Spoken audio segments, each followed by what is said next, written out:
বেদবা মেয়ে মাছ খাবে, এ কথা জানাজানি হলে সমাজে কি আর মুখ দেখাতে পারবো? পাড়ার লোকেরা কি বলবে বলে দেখিনি। সব তো খবর নেওয়ার জন্য মুখে আছে। এই পাড়াটা যেমন মা,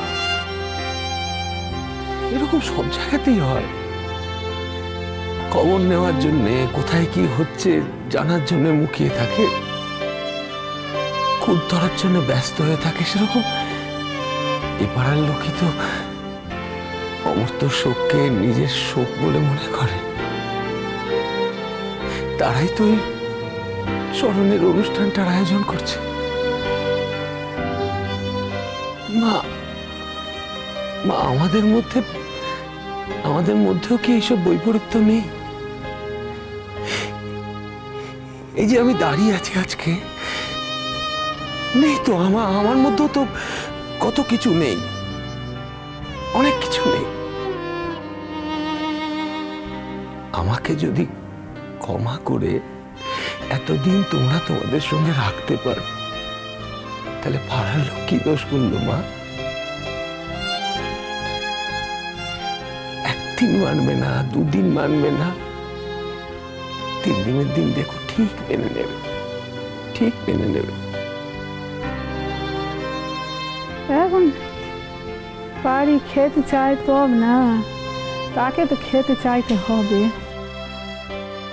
চেষ্টা তো করতে হবে মা। চেষ্টা না করলে তো আমরা কোনোদিন জানতেই পারবো না ও কি খেতে চায় বা না চায়।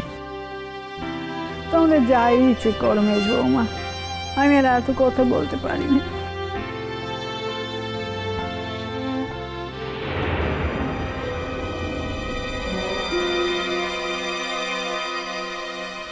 নিন।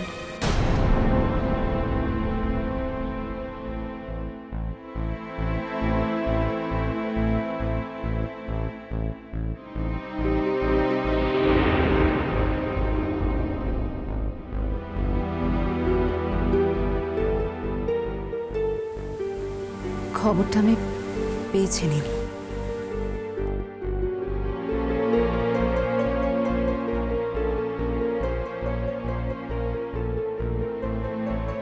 খবরটা পেয়ে ভেবেছিলাম আমি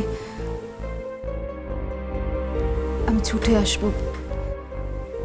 কিন্তু আমার শরীরের যা অবস্থা ছিল আমি বিছানা থেকে উঠতে পারিনি, আসতে পারিনি আমি। তাই আজ কোনো প্রকারে চলে এলাম। আমি একটু রাঙা পিসির সঙ্গে দেখা করব।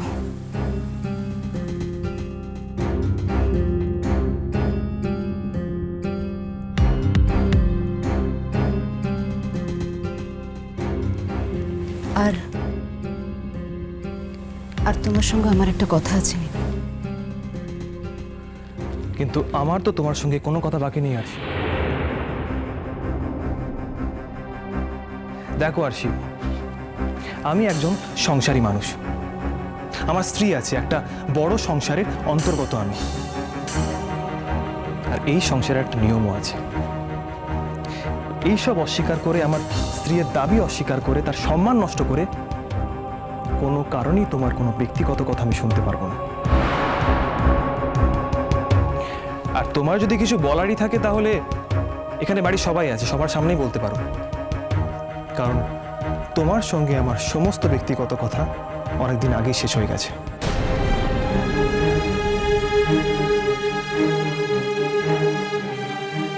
তোমার শুনতে আপত্তি না থাকলে আমার বলতে কোনো আপত্তি নেই।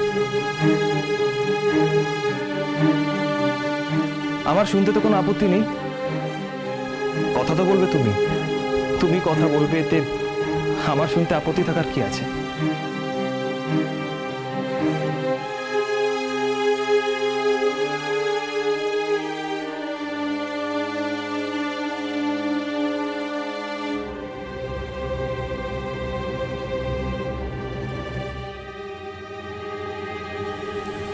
নীল,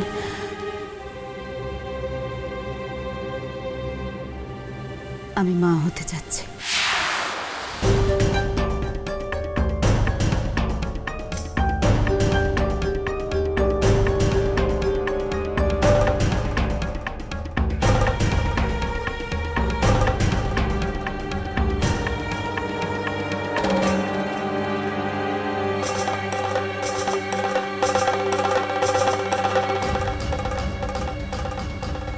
তোমার সন্তান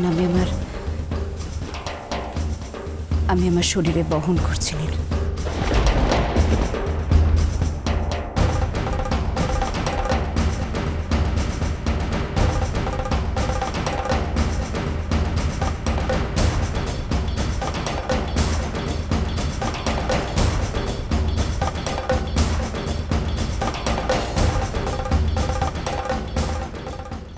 আমি জানি এখন ওই বাড়ির যে অবস্থা তাতে তার মধ্যে এই কথাগুলো বলা হয়তো ঠিক নয়, কিন্তু এদিকে সম্রাটের পরিস্থিতিটাও বেশ জটিল। দুটো বাচ্চা নিয়ে একেবারে জেরবার অবস্থা ওর, ঠিক করে অফিসে যেতে পারছি না। এমন কাউকে পাইনি যার কাছে বাচ্চাদের রেখে নিশ্চিন্ত অফিস যাওয়া যায়। না, জুডো মিমিরা বলেছিল ওকে ওদের বাড়িতে থাকতে, কিন্তু ওরা নিজেরাই তো এখন অমর্ত্যর ব্যাপার নিয়ে এ বাড়িতে ব্যস্ত থাকছে। সম্রাট কিন্তু আমায় এই ব্যাপারে কিছু বলেনি, ওর সমস্যার কথা ও নিজে আমায় কিছু জানায়। আমি নিজেই ফিল করেছি বলতে পারো। তাই আমি বলবো, দেখো ভূমি, তুমি যদি সম্রাটের কাছে যাওয়ার ব্যাপারে সিদ্ধান্ত নিয়েই থাকো তাহলে খুব বেশি ডিলে করা ঠিক হবে না। এরকম একটা পরিস্থিতিতে ও কি করে গিয়ে বলবে বলো তো ওই বাড়িতে? আবার দেখো, না বলে যদি মানে সেটা অন্যায় হবে। আপনারা যে আমাকে কথা জানাবার জন্য এখানে ডেকেছেন সেটা আমি ঠিক বুঝতে পারিনি। হয়তো ভূমি ভাবছে আমি তাড়া দিচ্ছি, সত্যি আমার খুব অস্বস্তি হচ্ছে, খুব খারাপ লাগছে। আমার নিজে খুব স্বার্থপর মনে হচ্ছে। এরকম একটা ঘটনার মধ্যে আমি আমার খালি নিজের প্রয়োজনের কথাগুলো বলতে এসেছি। আমার মনে হয় আমরা আরো কয়েকটা দিন এভাবে চালিয়ে নিতে পারবো। তুমি বোধহয় আমার পুরো কথাটা ভালো করে শোনোনি। আমি খুব স্পষ্ট করেই বলেছি যে এই ব্যাপারে তুমি আমায় কিছু বলোনি, আমি নিজে ফিল করেছি। কি ভূমি, তোমার সিদ্ধান্ত পাকা তো? বাপি, এই বয়সে একটা সিদ্ধান্ত নিলে সেটা তো নড়চড় হওয়ার কথা নয়। আমার তরফ থেকে সিদ্ধান্ত পাকা।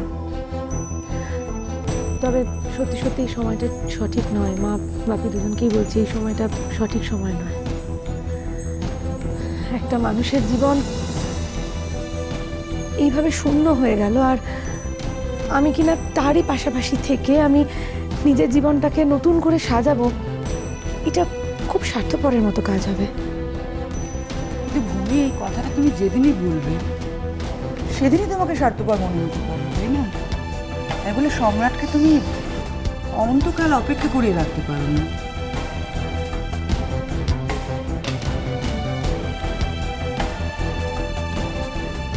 বাপি, আমি চাই না আমাদের বিয়েতে কোনো ধুমধাম হোক।